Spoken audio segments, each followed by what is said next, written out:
Doo-doo-dee. It's Nandi. Okay, so this is it, my last video. Thanks for everyone's support over the years, and especially Mrs. Nandi. I hope you guys enjoy it. Bye. Hello, friends. There's tons of stuff this patch. For the first time in my memory, we have 2 legendary characters to discuss in one patch. So, to paraphrase a Disney song from my youth, relax, pull up a chair, and let me present Lhykhis, a character who I am particularly excited about due to her role within the Battlesuit team. If you're here just for a 15-second summary, Lhykhis probably fills 2 roles. She's both a PvP assassin type character through her active, as well as a damage buffer in a raid setting through her passive. Her active targets an enemy anywhere on the map, teleports, does some damage, and then gives bonuses to Aeldari or other fast moving allies attacking the same target. Her passive lets her ranged attack mark an enemy and provides allies with a damage bonus that gets stronger depending on how many hits are in an attack. Thanks as always to my Patreons and YouTube members for their support. What is all the excitement around Lhykhis anyway? Even before we get to her kit, Lhykhis has always been a pretty popular model and character. The character was announced with the new Aeldari Codex in the 10th edition, and the tabletop sculpt is truly one of the best in recent memory, drawing the eyes and envy of many across the Warhammer universe. She is a Phoenix Lord for the Warp Spiders, which means that she is a leader for the teleporting Aeldari warrior group. Lhykhis is unlocked through the new game mode, Crusade, and a quick plug that I have done a deep dive on this new game mode in a separate video. I usually praise Snowprint's art team, but this time I think they've truly outdone themselves, and Lhykhis' model and animations are even more impressive than usual.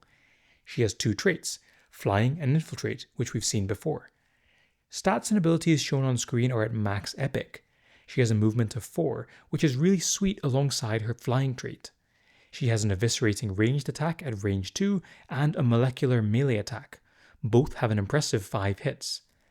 Tawan, Tacticus ambassador and friend, has helpfully done some analytics to help me create this radar chart for stats. She has a high armor stat, but low health, and that plays out in game where she feels really fragile. The damage stat is high to fit the aforementioned assassin type persona. Her active ability, Empiric Ambush, starts with a 1-turn cooldown, after which Lhykhis can choose an enemy with a free hex adjacent anywhere on the map, and she teleports and makes an 8-hit melee eviscerating attack. It then applies a debuff that gives friendly Aeldari or allies that have moved 4 or more hexes bonus crit chance and damage. It resets when she defeats an enemy with a normal melee attack. Her passive, Whispering Web, is the part of her kit that excites me the most. On ranged attack, it applies a debuff that increases incoming damage based on the number of hits. It's super strong, and I'll walk you through the math shortly. It can only be applied to 1 unit at a time. The abilities seem straightforward at first glance, but let's look at the gameplay. The active is simple enough. In this clip, Lhykhis targets an enemy on the map, teleports, and attacks it. It looks like it has set logic in terms of choosing the hex that it teleports to. Someone with a bit more time than me might be able to work it out, but it seems that it favors teleporting to the high ground hex whenever possible.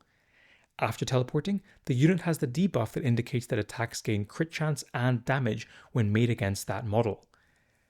In the next clip, I'm showing you just how much movement potential she has.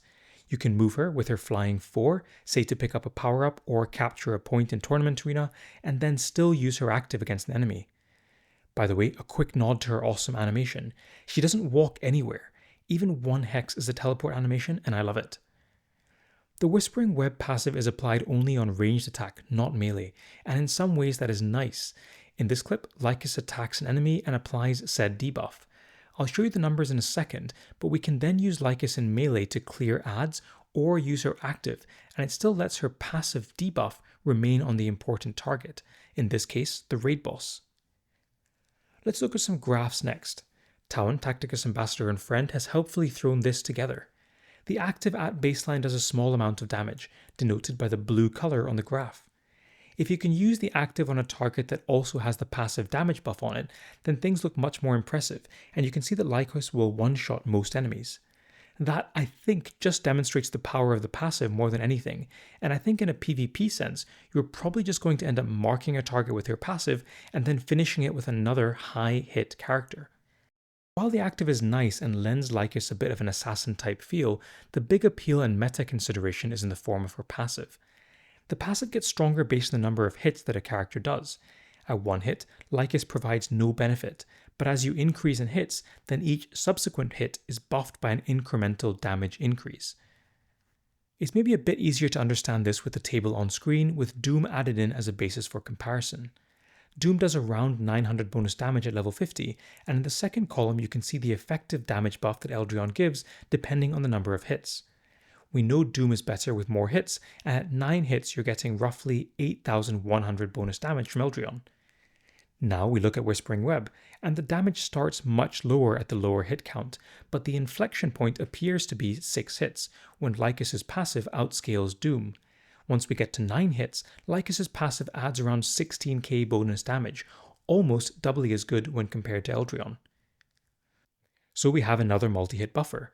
Let's take a look at the characters who have at least 6 hits at the moment. I haven't included abilities here since they aren't reusable in general, and we have our guild raid thinking caps on. There are 2 things that stand out to me on this list. Ragnar actually goes to 10 hits when he charges, and his Warhowl gives bonus crit chance, which might have some nice synergy with Lhykhis' active. Forecast lingers on the fringes of playability versus Magnus. Perhaps more exciting and closer to the meta is the Battlesuit team. Rayvas does 9 hits with her melee attack, and then again with her ranged attack, and then twice more, so is better suited to take advantage of Lhykhis than I think anyone else. I know, you're probably rolling your eyes and asking me to stop pushing the Battlesuit team, but I'll show you the replays in a second. Before we move on, one small thing to point out is that Snappa Rekka also technically works really well here. With 24 hits from his active, Snappa actually gains a lot of bonus damage from Lhykhis, and if my math is correct, he should gain around 155,000 damage pre-armor and piercing calculations. I think it's too gimmicky for guild raids, and you're jumping through a lot of hoops to get a fraction of what Carrion plus Lhykhis can do. If you want to get fancy with Snappa Rekka though, you can add Trajan and all of a sudden you go up to 27 hits. The keen-eyed among you might already be theory crafting and theorizing. There are a few characters that add additional hits as part of their kit.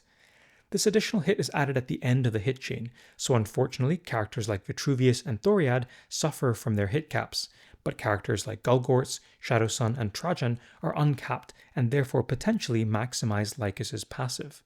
I have a couple of raid replays to show you here. I'm sorry there isn't more, but historically the bits of my videos with raid replays have the lowest viewer retention, and that hurts the YouTube algorithm, so I'll perhaps share more later via shorts.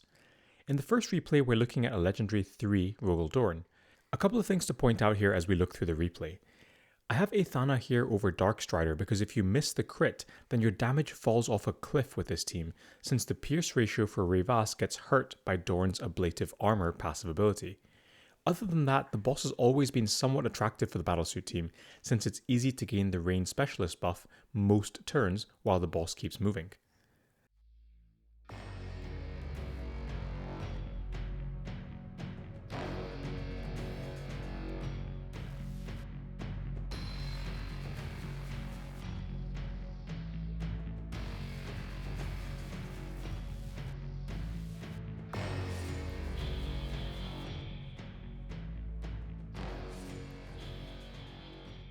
In the next replay, we are looking at a Mythic 2 Magnus. I'm pretty pleased with this one as I'm finally able to put theory into practice with the Reanimator Machine of War. The Mythic ability gives Rayvas and Farsight bonus damage, which is great, but there is value beyond that. The secondary gives your units more health, and that's useful on the drones since you need them to survive and distract the Terminators for as long as possible, as Darkstrider and Lhykhis are particularly fragile. Beyond that, the active ability also heals Rayvas and revives her, as you'll see on occasion here. I've asked Mrs. Nandi to edit in a little cue so you can keep your eyes peeled for it happening. It helps to counteract the damaging effects of Gaze of Magnus and leads to some pretty respectable scores, but you need to do a bit of dancing and be careful about your positioning.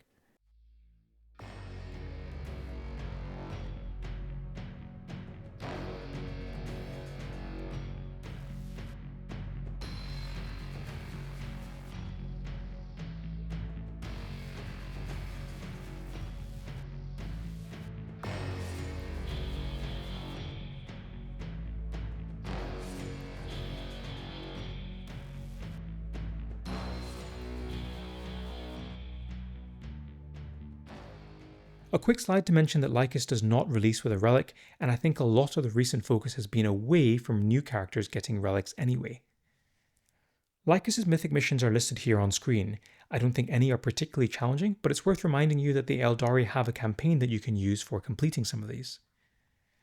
Lhykhis meets a lot of legendary release requirements, but she's a really fragile character, so I won't bother ranking her against the field for her tracks. She clearly doesn't have a horde mode kit, and that's fine. We can conclude by assessing Lhykhis' usability. Let's start with horde modes. As we've already discussed, she is too fragile, can't kill multiple enemies, and simply doesn't have the kit for this mode, so I've given her a 1. What about war? I think this is potentially interesting with the active giving her an assassin or executioner type move, but I think in general her defensive fragility dissuades me from using her. I've given her a 2. Finally, raid. This is where I'm most excited, and I think she might be the mythic link that elevates the battlesuit team in the meta, and replays and numbers shown here are proof of that. I'm going to start with a 4, but I could see that going up very easily. I'll maybe sign off there. I hope that was useful and you enjoy playing with Lhykhis. Thanks as always to my Patreons and YouTube members for their support, and bye for now.